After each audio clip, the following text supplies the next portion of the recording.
വല്ലപ്പോഴും ഒക്കെ മാത്രം പ്രാർത്ഥിച്ച് ദൈവത്തിൻ്റെ ഇടപെടൽ അധികം കണ്ടിട്ടില്ലാത്തവരുണ്ട്. അപ്പോൾ അവർക്ക് ഈ പ്രാർത്ഥിച്ചാൽ നടക്കും എന്നൊരു സംഭവം അവരുടെ ഉള്ളിൽ വിശ്വസിക്കുന്നില്ല. പ്രാർത്ഥിക്കുമ്പോഴും അവർ വിചാരിക്കുന്നത് ചിലപ്പോൾ നടക്കുമായിരിക്കും, ചിലപ്പോൾ നടക്കത്തില്ലായിരിക്കും എന്നാണ്. അതുകൊണ്ട് ഉള്ളിനെ വിശ്വസിപ്പിക്കണം. അതിന് ഞാനൊരു മരുന്ന് കണ്ടുപിടിച്ചിട്ടുണ്ട്. മനസ്സിലായോ? വെള്ളത്തിൽ നിന്ന് രാമർ പെട്രോൾ കണ്ടുപിടിച്ച പോലെ ഞാനൊരു പുതിയ കണ്ടുപിടുത്തം. ഈ ഉള്ളിനെ വിശ്വസിപ്പിക്കാൻ എൻ്റെ കയ്യിൽ നല്ലൊരു വഴിയുണ്ട്. വേണോ? ആ വഴി ഇതാണ്.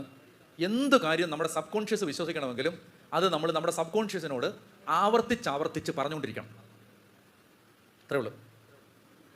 എന്ത് കാര്യം നമ്മുടെ ഉള്ളു വിശ്വസിക്കണമെങ്കിലും നമ്മുടെ ഉള്ളിനോട് നമ്മളത് ആവർത്തിച്ച് പറഞ്ഞുകൊണ്ടിരിക്കണം.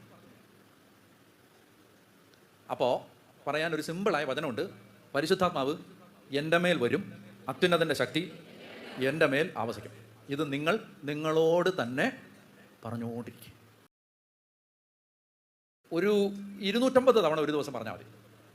പരിശുദ്ധാത്മാവ് എൻ്റെ മേൽ വരും, അത്യുന്നതൻ്റെ ശക്തി എൻ്റെ മേൽ ആവസിക്കുമെന്ന് 250 തവണ നിങ്ങളോട് പറഞ്ഞാൽ ഒരു ദിവസം, 2 ദിവസം, 3 ദിവസം ഒക്കെ ആകുമ്പോൾ പിന്നെ നിങ്ങൾ അങ്ങോട്ട് പറയുന്നതിന് മുമ്പ് നിങ്ങളുടെ അകം ഇങ്ങോട്ട് പറഞ്ഞു തുടങ്ങും. പരിശുദ്ധാത്മാവ് എൻ്റെ മേൽ വരും, അത്യുന്നതൻ്റെ ശക്തി. അങ്ങനെയാണത്. അതങ്ങനെ നിങ്ങൾക്ക് അറിയാവുന്ന മെക്കാനിസം ഇത്.